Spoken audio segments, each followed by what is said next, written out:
the past 5 years, I feel like the reoccurring theme was like, the market's going to shift. And it's like, I'm getting in there like in 2018 and they're like, the market's going to shift. And I'm just like, it's going to be a buyer's market. I'm like, yeah, I just missed it. And then it's like, kick the can down the road every single year. Market shifting, huh?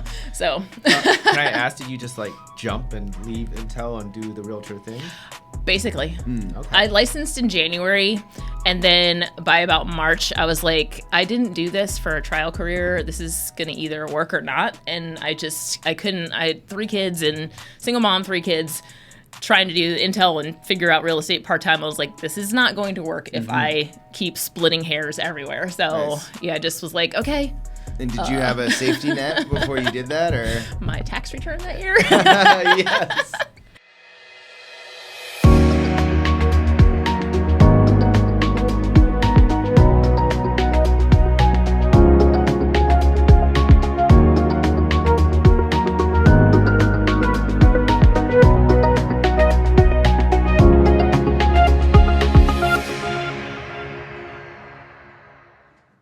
Hey everyone, thanks for tuning in to episode 37 of the Realized Gains podcast. I'm your co-host Jordan Lee, mortgage lender based in Portland and licensed in 9 states, and I invest in single family homes. Yeah, and I'm Stephen Tran. I'm an Oregon and soon-to-be Washington realtor. I invest in multifamily and short-term rentals.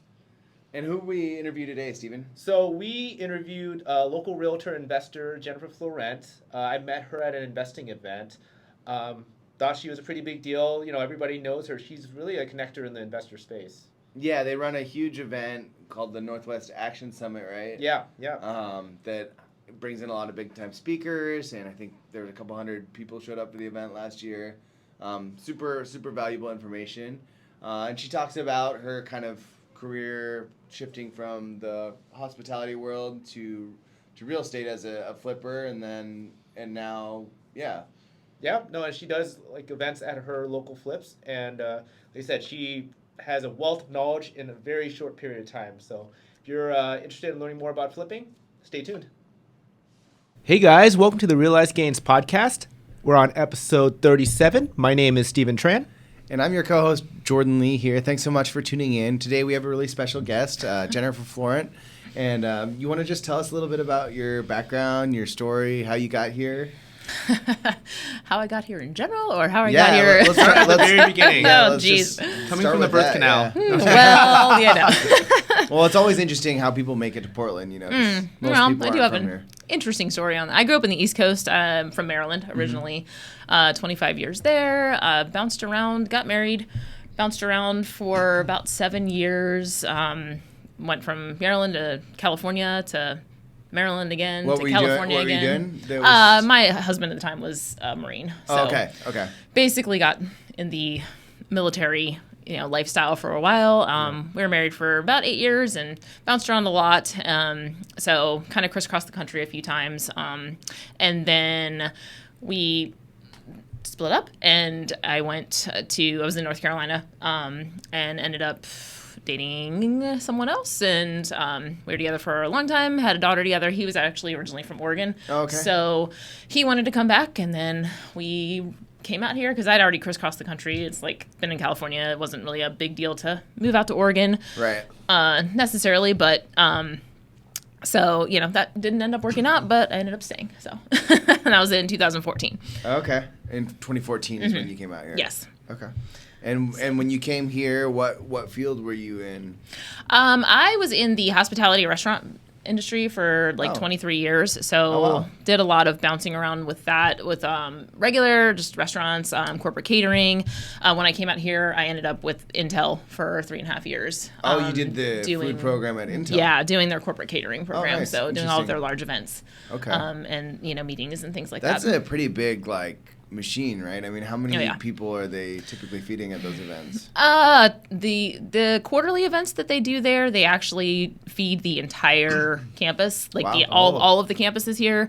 And they also have a day shift and a night shift. So it's like a 3-day thing where there's 6 services basically, because you're doing day shift and night shift on both days. And because they have people 24 hours there. Yes, yeah. So in the fabs and everything. So so I mean, that's like the biggest scale really over there with that event, because they really try to hit every single person that works there. So between all the campuses. I was going to say, it's funny. I think Jordan's so interested because he used to work as a chef. That's my old career. Yeah. Oh, that's I'm right. just trying to imagine the logistics of Oh, there's a lot of logistics. feeding all those people in all those different places and all those different times. Yeah, it was interesting for sure. So, because they have 3 main campuses, and then they had some satellite ones. They shut those down, but so yeah, just trying to kind of do all that. Was there one main commissary kitchen that coordinated, or was it you kind of coordinated between multiple kitchens? There's one main, basically at Ronler Acres, and then there was a secondary one at Jones Farm. So,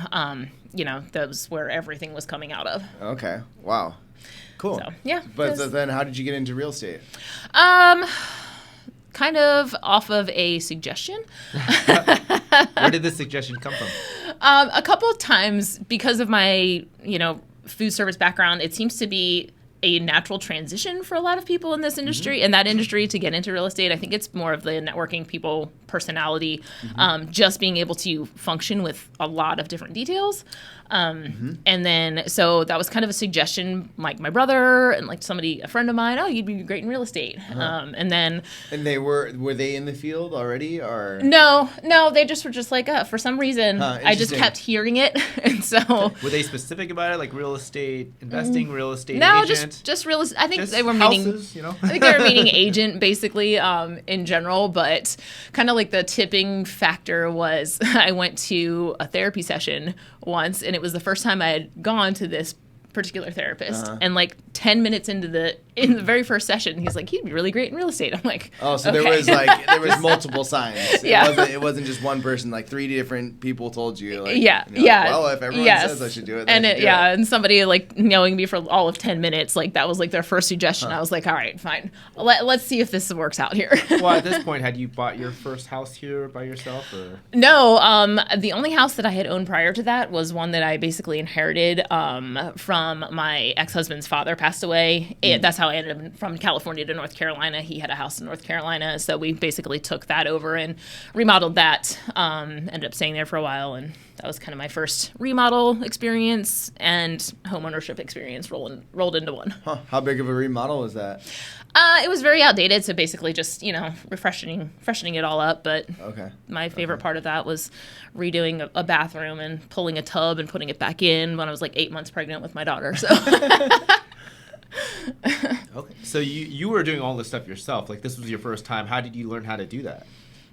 HGTV. I was going to say, isn't this before YouTube? But maybe it wasn't. I don't think I was YouTubing much in 2005, 6, 7 in that department. So mostly probably HGTV. And, there was a Lowe's. It was a really tiny town, basically on eastern North Carolina. So Lowe's and HGTV were kind of my... Yeah, I didn't realize HGTV was popular already then. So you got to just wait for the episode to come up. It's okay, I'm not doing my bathroom until I watch the episode. Yeah, right. I was like, that looks great. Let's do that. That's so funny. So and then ended up here in 2014 and went, was Intel for 3.5 years while I was kind of trying to figure out what career field I really wanted to get into. I kind of fell back into what I knew coming out here. I have a logistics degree, so that helped with the real estate / restaurant, everything kind of goes together there. But and so started in 2018, January of 2018 is when I licensed. 2018. Real estate, yeah. That's a good time to start. Yeah, it wasn't bad. It's funny because the past 5 years, I feel like I keep the reoccurring theme was the market's going to shift. The market's going to shift. And it's I'm getting in there in 2018, and they're the market's going to shift, and I'm just it's going to be a buyer's market. No. I just missed it, and then it's kick the can down the road every single year. Market's shifting, huh? So. Can I ask? Did you just jump and leave Intel and do the realtor thing? Basically. Okay. I licensed in January, and then by about March, I was I didn't do this for a trial career. This is going to either work or not. And I couldn't. I had 3 kids and single mom, 3 kids, trying to do Intel and figure out real estate part-time. I was this is not going to work if I keep splitting hairs everywhere. So, I just was okay. And did you have a safety net before you did that, or? My tax return that year? Yes. Basically. Wow, that's super brave. I love that. And do you feel that kind of just putting yourself where it's either fail or or do something else, like either sell homes or you're screwed. I don't really want to. to. Like that galvanized you into like performing, or Yeah, I don't really want to say that my life has a theme, but I think for the last 10 years it basically does. So Jump and hope you can fly. yeah, you know what? It's interesting. I right before I made the decision to just literally just quit the job, quit the W-2 right there was when I was watching a YouTube or something or whatever. Like, I don't know if you've ever watched Steve Harvey's video. It's called Jump. Okay. And it's basically a monologue after, like, he's just talking to the audience after a Family Feud episode. And it's like he goes through this, like, basically just like the jumping and building the parachute on the way down kind of scenario. Right. And it was just like, okay, now's the time. If it's ever going to be the time, it's now. So that was my first How old were your kids at this big time? leap. So that was 2018. I had a 7-year-old, an 11-year-old, and a 13-year-old. Okay. 13, Okay. 14. And did they have like? Were they old enough to be able to like tell what was going on? Yeah. Were they like asking you what was happening? I don't know. I Or mean, did they knew that I was make you doing feel something weird, or were they just like, feed me? Yeah, mostly that, but you know, they had already kind of been for a few years in like this, like, you know, I had 2 jobs for a while. I was like Intel, and I waited tables just for extra income when I was first here, because basically the relationship that I moved out with kind of fizzled like right away. So it was really okay, I'm in Oregon, I've never been here before, I've never lived here, I know no one, so Right. what am I going to do? So basically they'd kind of been self-sufficient in some capacity, a little bit with 2 jobs and just kind of navigating all of that. So when I transitioned into real estate, Is that how that works, huh? Maybe I should just start working more and then have the I mean, kids figure their own shit. you know, They sink or eventually swim, do. you know? Yeah. Applies to the kids too. Okay. They're Good resilient. advice. They're resilient. I love Let me that. tell you. But yeah, so they'd already kind of been in like this pattern and everything. And then I ended up having more time because I wasn't so like location based. Like I didn't have to be at work, Right. you know, at both jobs. Yep. So I was actually home more. It was interesting trying to transition into focusing with that and all of their schedules, because I didn't have the option before of, okay, I just had to coordinate whatever they needed outside of me being somewhere else. So, but, you know, they worked into it and everything. My son actually he's my oldest, went out to North Carolina to live with his dad for a while at the time. So, or like a year or so into that. And so it was like really just my girls and navigating that with the 2 of them at the time, which kind of made things a little bit easier, if not somewhat challenging. They were my younger ones, but it was at least, you know, not pulling 3 separate ways, maybe 2. And so did you join like a team, or how did you pick, you know, that transition? Because it didn't sound like you have connections in the real estate world. So what did you go about? How did you make that process? My cousin was with Keller Williams out in Virginia. And so, you know, with Facebook and everything, I just kind of was watching what he was doing. And then that's basically how I ended up. I started with Keller Williams Sunset Corridor in 2018. I actually just circled back to them a few months ago to just because I'm really local right there. I was in another team or another office that kind of made the transition into EXP, and I wasn't really prepared to go that direction. So kind of went back to what I knew brokerage-wise, but working on where I'm going from there. But my business has significantly changed since when I first started with Keller Williams, and now because we're doing a lot more in our own properties, our flips, our things like that as far as my listings go. Yeah, I mean, I want to get into that because we met at an investor event, or a couple investor events actually. So do you want to kind of talk about your journey from becoming a realtor, then now being like, you know, really investor focused? So we're gonna fast forward through all the well, the we great- can talk about we can talk about some of your pain points too, obviously, of starting and basically how we transitioned to obviously getting into the investor world. I think I went through the typical realtor roller coaster that apparently, according to the stats, 87% of all agents that license don't quite make it to their first renewal. But, you know, the roller coaster of that, and then I ended up on a team doing kind of like the transaction coordinating and everything. Something more, a little more stable income. Yeah, to supplement and just really kind of get a crash course more of real estate because get to see more deals go through. Learn how it works. Nothing's cookie cutter in this industry at all. So like the only way that you learn is on the next deal. Right. There's no manual. Like the book that you read for the license doesn't really apply. We all know that. It's so funny. Like you can't just read how to do real estate because it's like you said, every contract's different, and you can't just like read a contract and know how that works, right? That doesn't tell you how the communication works. It doesn't tell you the story. Well, every transaction is different too. There's different factors. There's different, there's different. Yeah, you can't just read an email log. Different that doesn't ages work of either. houses, different standard HOAs. Right. So there's a million different factors that can be different between transactions. So all the ways you can write a deal.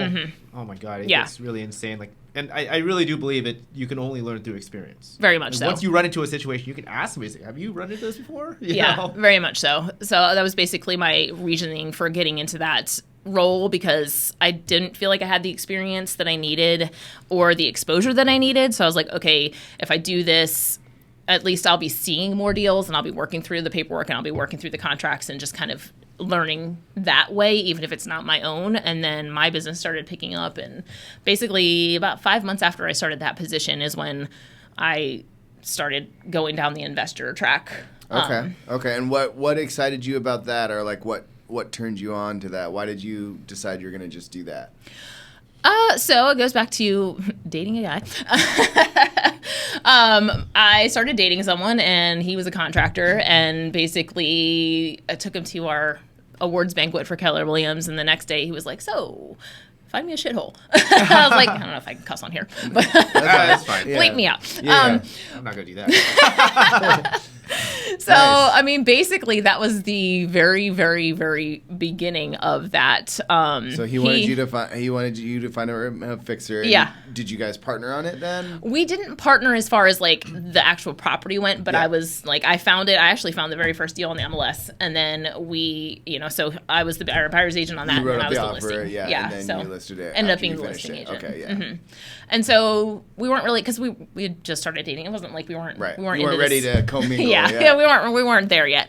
But so that whole first year, then like we literally closed on that the first flip on March 20th of 2020. So like right as everything is shutting down. Okay. Interesting. All of a sudden we're like, what did we just do? You made it just in time.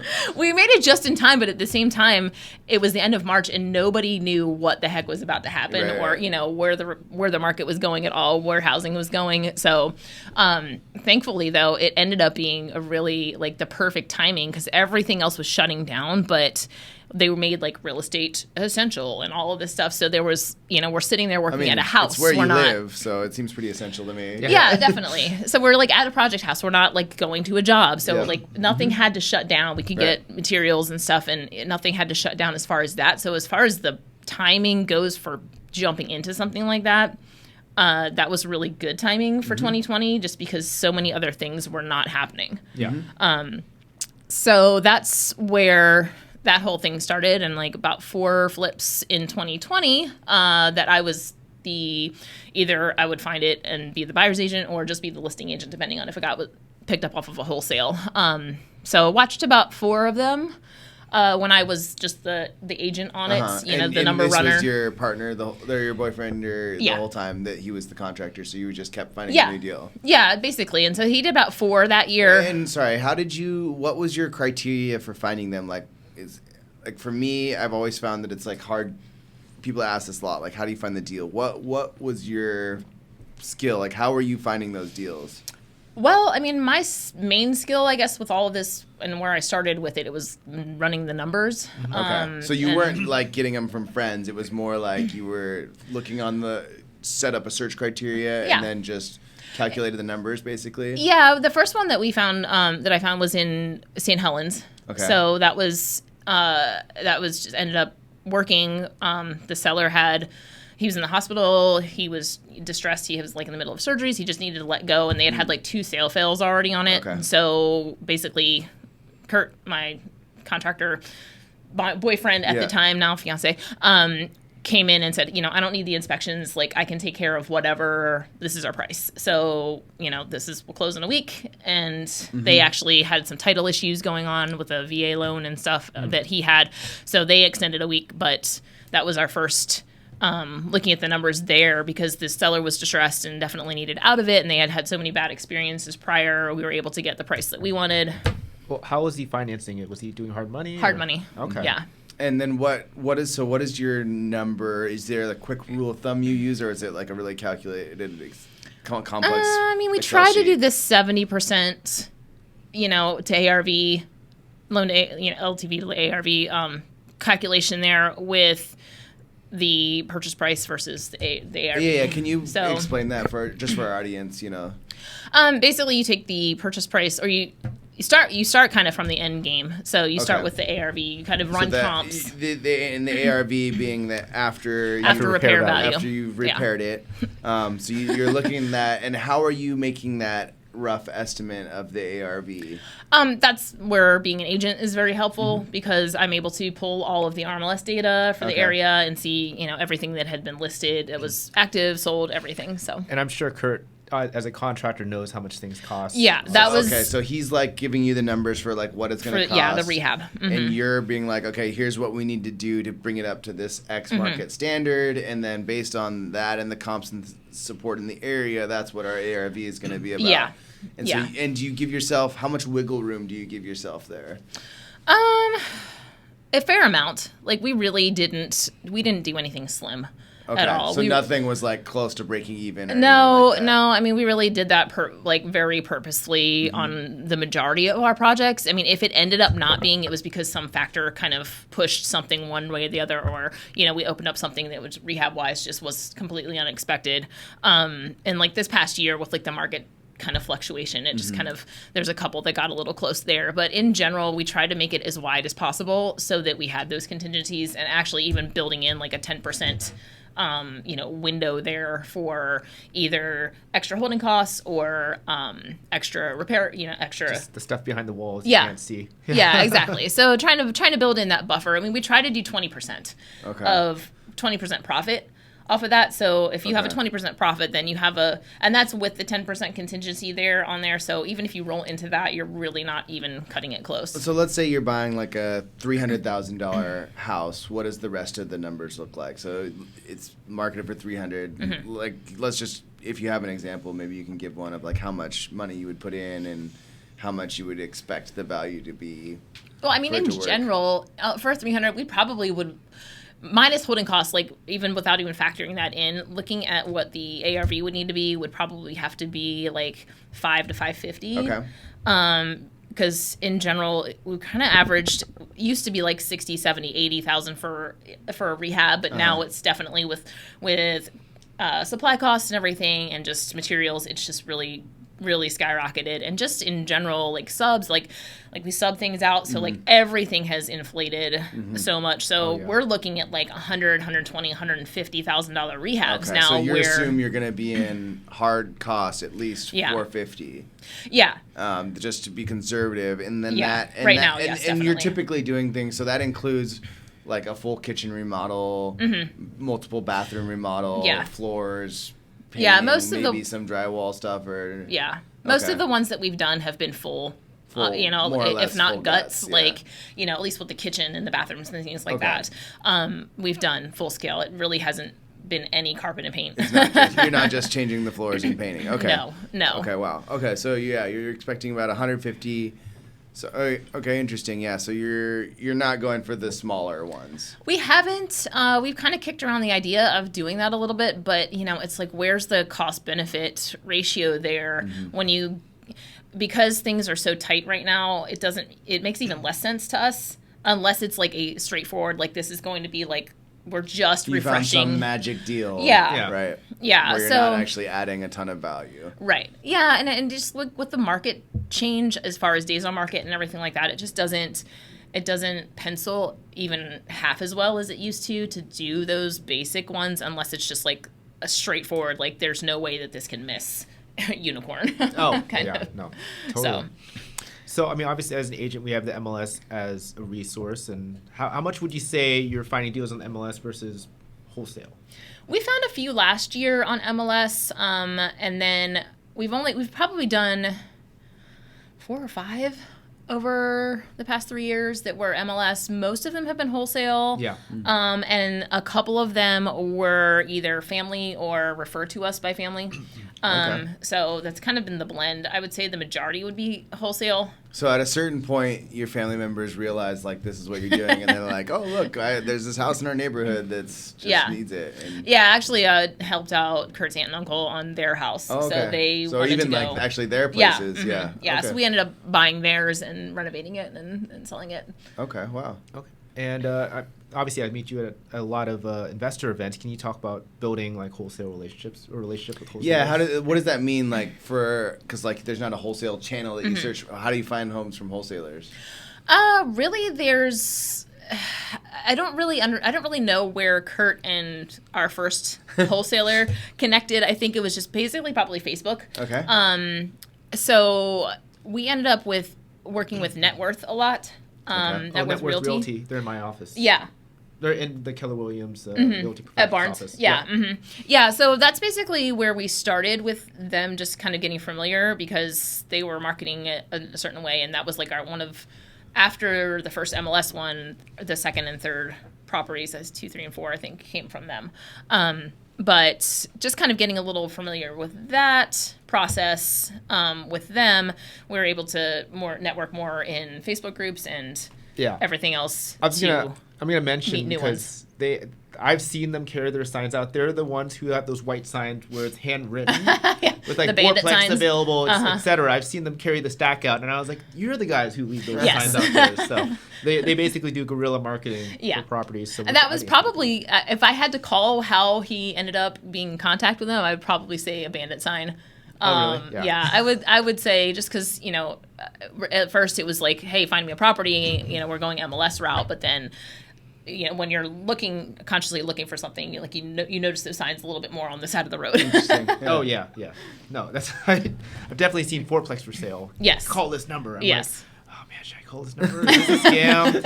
Like it's written with a Sharpie. I don't know. They're all written with a Sharpie. I know. So no, it's just I just found that curious that you're working with them, and obviously they have just a really interesting. Style marketing, interesting office. Mm-hmm. Yeah, very male dominated office. They're interesting. They've been good. Their numbers are relatively decent. What I like about them, and I'll plug them definitely because they're one of our sponsors for our conference coming up next week. They their price is their price, which is what I really like. So a lot of the wholesalers around here, especially there's a couple named ones that you'll go, walk through 12 to 1, and there's 15 other people there, and then they sit there and bid up the price, and then that's how they increase their wholesale fee.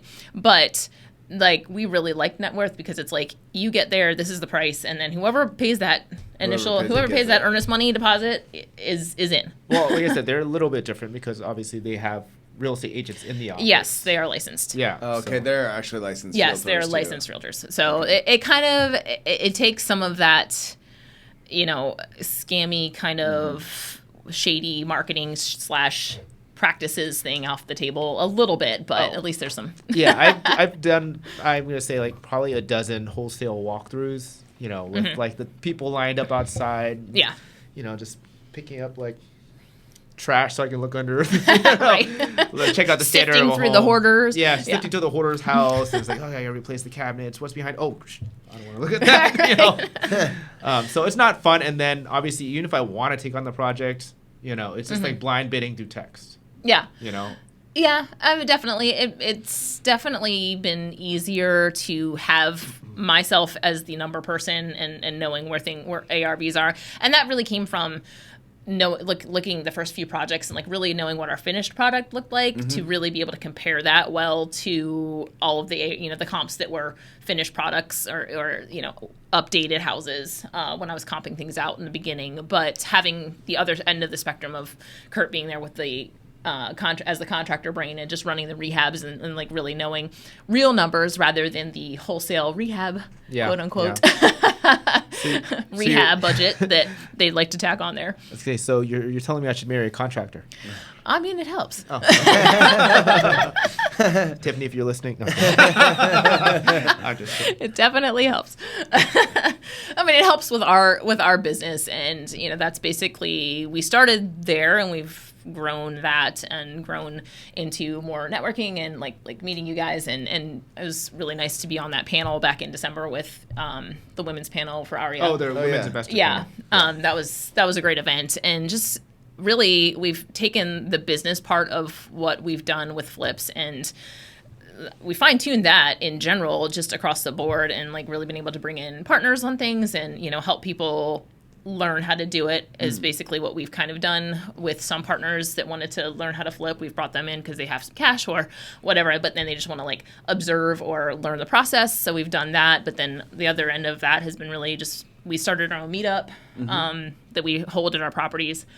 And nice. Yeah, I mean, we started middle of summer 21 when things were still not cranking. Everybody's still hiding and everything. We're just we have properties that we can bring people to, we don't have to worry about a venue or anything. Right. So let's just schedule our meetup at our properties. And so that's basically where we started for the past couple of years, as a monthly meetup at a project of ours. And regardless of what it was, the actual project that's going on, either we just picked it up, or there's, we're to the studs we're setting up tacos over plywood. Yeah, that's cool. Or full staged on the market properties. So kind of the whole spectrum of the project. But, just taking advantage of the fact that we have the property to, not even just meet at, but show people, the stages and talk about the property, talk about the numbers and those kinds of things for the flipping and investing community. So flipping, super active. Are you at any point holding any of these investments, or are you always turning them? We haven't held anything here yet. We are looking at that as a Florida.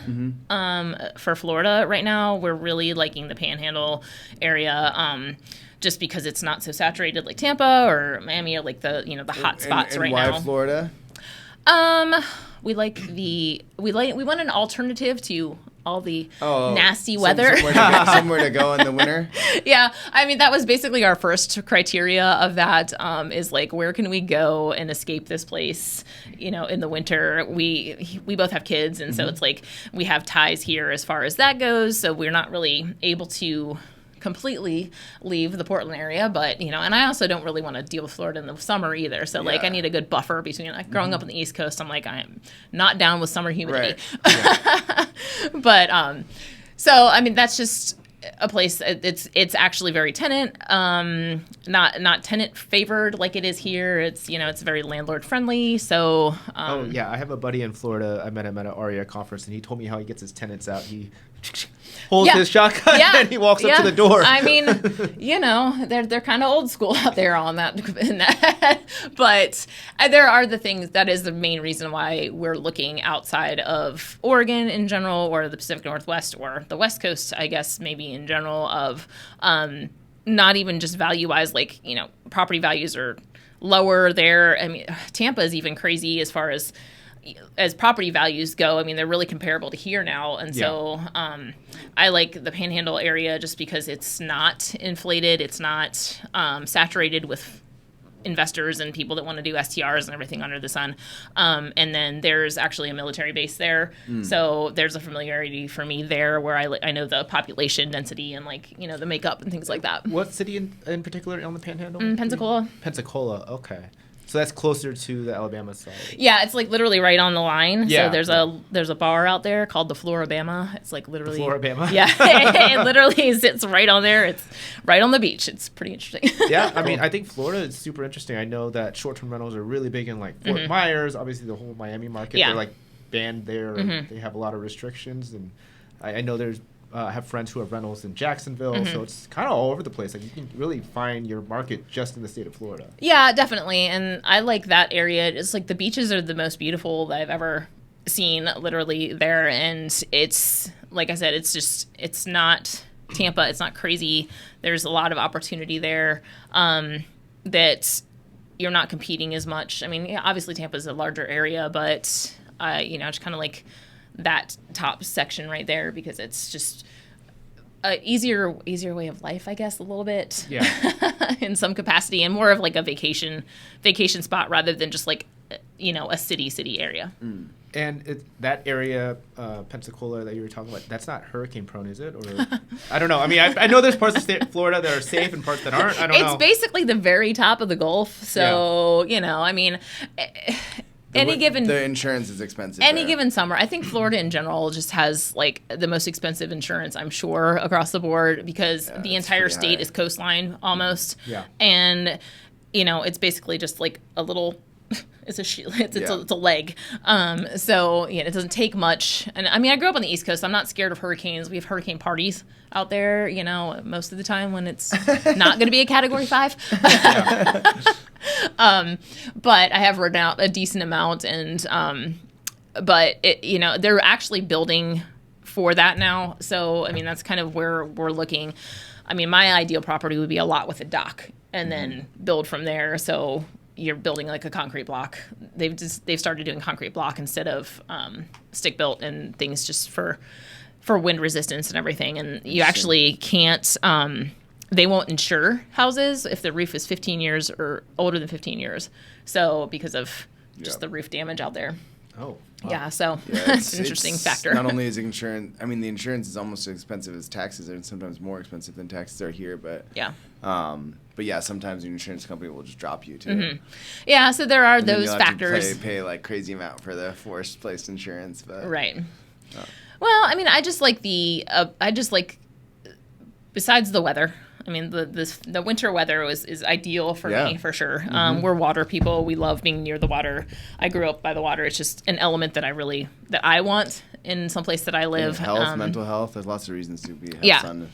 Very much. And I like, as far as the economics of the area, that there's a Navy base there. So stable, yeah. Yeah. So, I mean, I grew up in Annapolis, Maryland, so the Naval Academy is there. So I grew up military.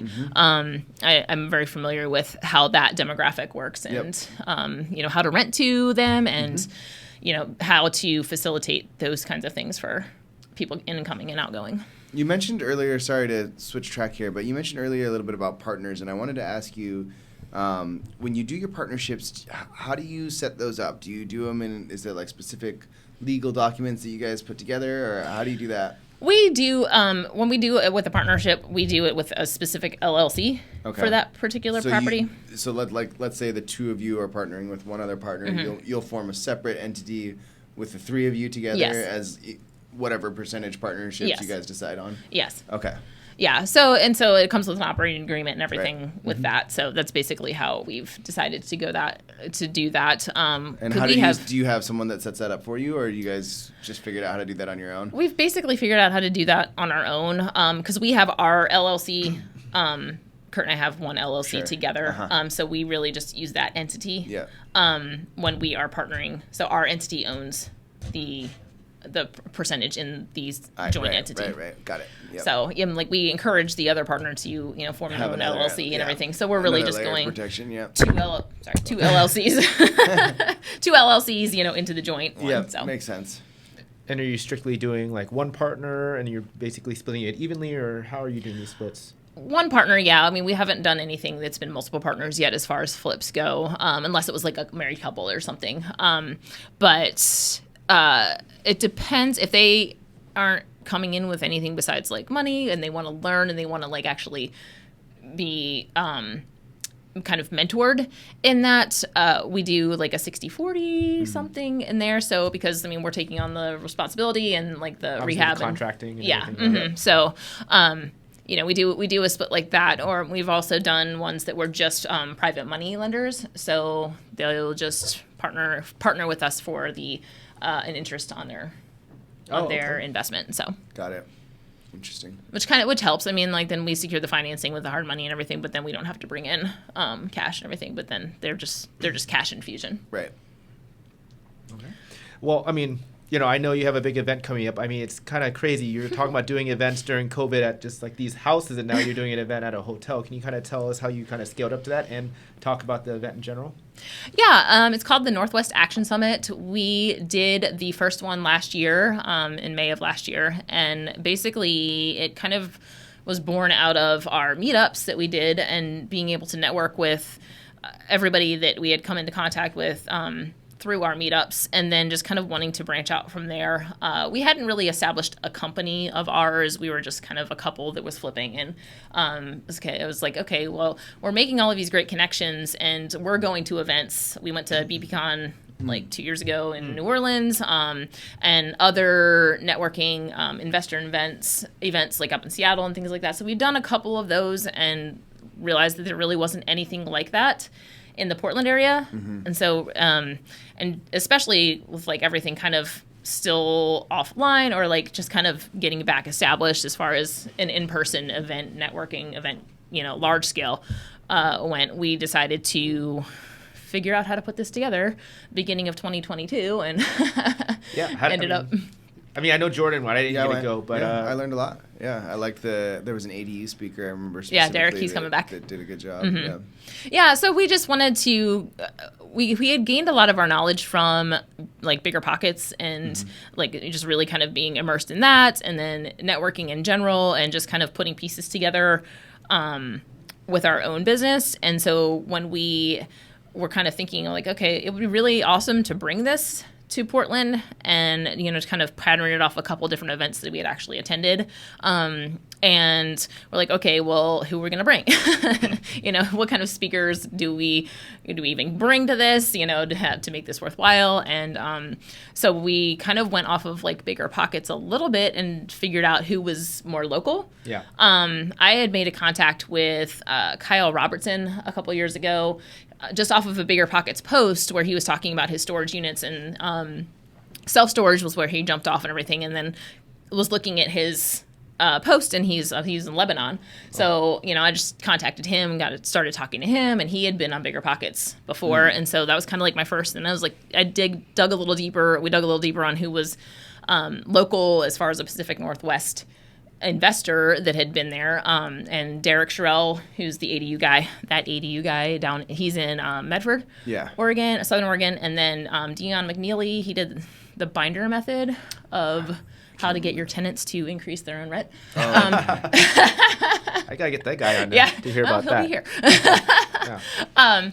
And so he was on because he went from like a divorce with like $100,000 in debt and everything to, just kind of being laid off a couple different times and really wanting to not have to deal with that anymore. So he went from doing just single family rentals and duplexes and things like that, and has really scaled his portfolio, and now he just finally retired probably 6 months ago or so, and it took him about 10 years to get to that point. So and he's in Tacoma, and then we have Cody Davis and Christian Osgood coming down, and Cody's like 23 years old, has like 112. I think I met him when he was 21, and he told me he had like 70 units. I was like, how? Right. I was in the Seattle meetup and met him. So yeah, all just private money or in seller financing. Yeah, I don't think he brought any money in. Yeah, I don't think he. Yeah, it's really crazy story. So so they're starting to branch out because they're getting bigger properties, but they just bought a resort. Up there. So so he's coming. So it was basically just trying to get either specifically local people or Pacific Northwest ones that had a little larger exposure, so we could bring people that might have heard of these people a couple times. So we did that last year, patterned it off of another event that we went to a few years ago that was like a happy hour and then a full day conference, and that seems to work pretty well because everybody can kind of network the night before and get to know people and then re-solidify conversations the next day. Oh, nice. So, and then we're doing the same format. It's going to be the 19th and 20th, Friday night happy hour, networking happy hour from 6 to 9, and then all day Saturday we'll have our speakers and panels, and then we're having a VIP dinner for the speakers, and then there's like a select few spots for people that want to join that. Okay. Cool. I'll try to make it back in time. I'm in DC for that week. Did you finally figure out your itinerary? My conference in DC is over on the 19th, so if I can fly back, I'll come join. There you go. Well, you're going the right way from east to west as far as the time change goes. Yeah, that'll be better. So we'll see how that goes. Do you have an overall goal with this conference or this summit? So last year, our goal was basically to just bring the type of event to Portland. Yeah. To bring in speakers and to connect people as far as like networking and to really be for us to be able to network with people that the people that we were bringing in, and also to kind of solidify a company name, like as where Invest Northwest came from, our company name.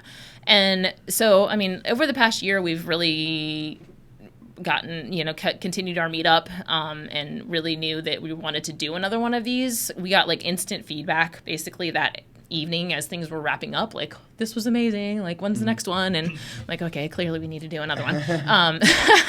So just kind of like scaling up our meetups a little bit and trying to figure out some different events to do as far as like a monthly event. But this year, I mean, really kind of looking at the other connections that we've made over the past year because of it and because of name recognition and things like that, just kind of taking more of the connector role with the community and the investing community. So that's basically what our focus has been this year is, bringing these people to Portland and facilitating this, but then like really getting to know them better and getting to know their people and getting to know like, because that's basically how this whole industry works. And this whole, I mean, it's a very small community once you... Yeah, I keep running into the same people at every event. Yeah. Right? And so, like, once you are in it for a little while, you're like, okay, and then... But the more that you connect, it's like the more doors open and the more things you're exposed to and the more things... It's like we were talking about before, how the no transaction is like. No transaction is like in real estate. I mean, there's a plethora of ways to do funding, find the deal, do the flip, do the invest, get the rental or anything, and it's so, you don't know what you don't know until you're exposed to the next person or the next person or the next person, or like, hey, did you hear this person's doing this? Or, it's like, holy crap, that's even possible. Yeah, I mean, I always say it. You always want to put yourself in a position to hear something that might change your life. Right. Exactly. And I think that's where it's happened with us. Like, we've really grown from this and just our perspectives on things and just short of just real estate, I mean, just life in general, our perspectives have significantly broadened since 2020 when we started this. And, just the, like, looking at the world and just the mindset, our mindsets are just completely different now than they were then. Yeah, I mean, I would have never guessed that you only really started in 2019, 2020 in terms of this investing stuff. Well, I mean, the more that you're in it, it's like the more you're in it, the more you scale. Yeah. And it's like with partnerships or with exposure to people, it's like you can take, something like Cody. I mean, he's been in it for a few years and he's just like exponential now. And I think it's interesting, like a couple of years ago, I was like, what's my word for the year? And it was exponential. And it really was like, okay, this is really interesting to be able to like one connection of a dot, it can really just propel you. And we've found that to be true multiple times, whether it's been financially or with deals or with a partnership or just mindset in general. It's like one spark can, send you in a completely different direction that you didn't even know existed. And so that's been a lot of what our focus has been, putting this conference together for this round here is, okay, yeah, real estate investing is great, but like what's behind that and what really helps drive all of the things that we want to do. Yeah, and that brings me to my next question is, what is your end goal? What is your like 5-year goal from now? I don't know, end goal? End goal. Speaking of exponential growth, where is that like sweet spot, or where do you feel like you can kind of lay off the gas, so to speak, or... Yeah, 5 years ago, I would have been like, I want to be able to not have to work or anything like that, and not have to worry about money. I mean, not having to worry about money is ultimately one of the end goals there for sure. But I don't think it's the only one anymore. I don't think it's the primary one. It's the freedom to be able to do what I want to do and what we want to do. Kurt and I are getting married in September, and like we have 7 kids between the two of us, and we have a lot of stuff going on and a lot of kids that are coming behind us, and we're hoping that we're rubbing off on them a little bit. And but as far as like what we really want is like, I just want the freedom, and that's really shifted from like a monetary goal or anything like that. I was talking to Melissa Dorman's actually coming back to speak again this year. And hers is a lot. Our talk's going to be a lot on mindset, and what the next level looks like, and those kinds of things. And like, really, she's financially free now. Like, she doesn't have to work. And she said that she took about 3 months off or so, and was just like, this is boring. And so we were talking about it last week. It's like, like the financial freedom piece of it is the freedom part. It's not really even the financial part as much as it is the freedom to have the choice to work at what you want to do. And that's really where we want to be. And, if it comes with 5 properties and a dock and a boat in Florida, and we're able to pop back and forth as much as we actually want to, then, that's a pretty good 5-year goal for me. I love it. So I'm curious, because obviously, flipping is a pretty active business. Are you like planning on switching more to rentals or something that's a little bit more hands off, so you can have that freedom you want? I would like rentals or something that's passive, just purely because I want something to work when I'm not working. Yeah. Like that's. Kurt and I are very much like the activity level of flipping, and I think we like the stimulation of like the solving of the problems and I have a logistics degree, so I'm always like, how do we get here from here to here, and what are all the components there? So that's already kind of how I'm wired, and he's like the Energizer freaking bunny. It's ridiculous, like stuff that he gets done in a day. It's insane. So we're kind of very aligned in that pace, really, but along with the flipping and everything, it's great to have that cash infusion when you sell the property, and you have that extra lump sum or something like that to put into something else. But really kind of transitioning into stuff that's going to be the long-term moving of the equity and things like that. Like we're kind of getting towards more into the notes and things like that of okay, we have $200,000 worth of equity on this property. How do we move this from that to that to be able to either buy a new property, or how do we do make one free and clear so we can just sell it, and moving those kinds of things around.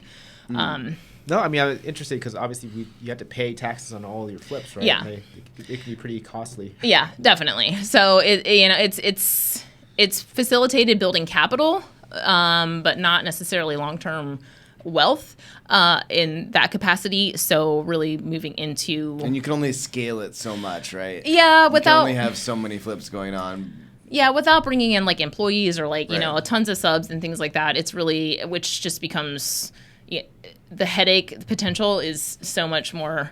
Like we had 6 or 7 going on at the same time last year, and I was just like, oh god, that's a lot. Yeah, even if you have a logistics degree. Right. I think we had 8 was our was our most that we had going on at the same time, and it was fun, but at the same time, thank God they were all in different phases, so they weren't like totally crazy, but it was hard to juggle, but kind of getting. A sweet spot for us would be getting into more of a few rentals that we have a decent amount of equity into. I think we would flip for we would basically BRRRR, and Florida is much more friendly with that. Like they actually have some good ranges there, and their rents are nice in the area for sure. So just looking at that from a perspective is where things keep getting more compacted and shrinking here. Just getting into a market where the growth is still there and the cash flow potential is still there for a while, and also being able to have something that's got equity right off the bat and being able to use that without like a refi or things like that is what we would love to what we're working into getting into. Awesome.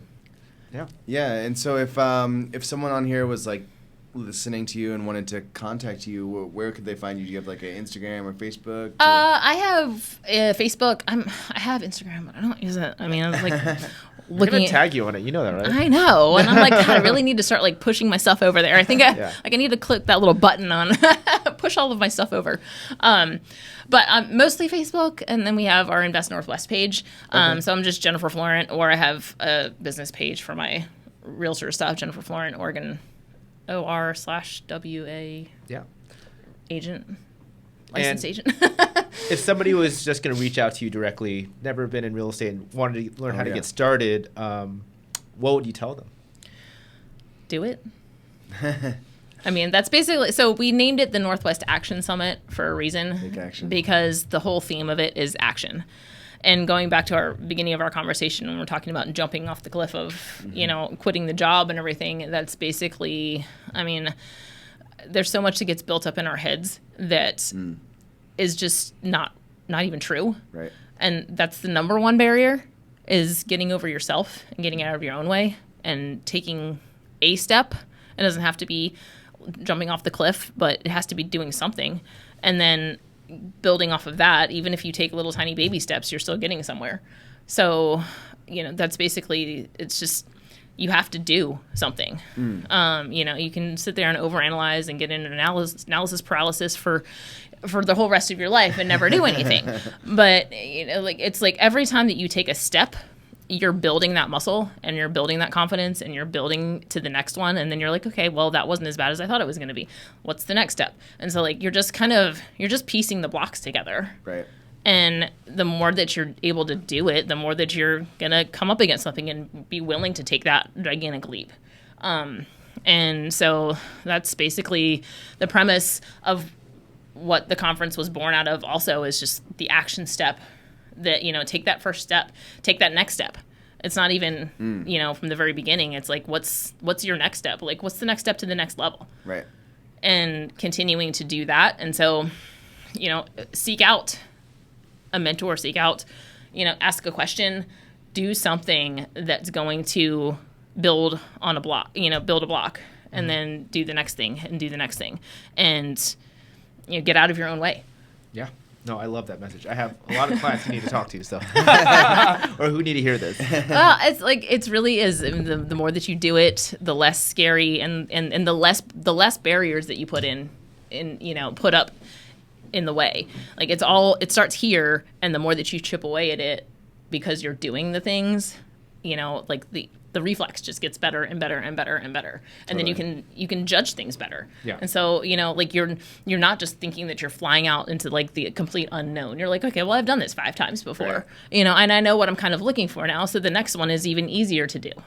So Yeah, I mean, like going experience to the gym. experience is the best teacher. That's what I say. So. Definitely. Yeah. And don't be afraid to fail.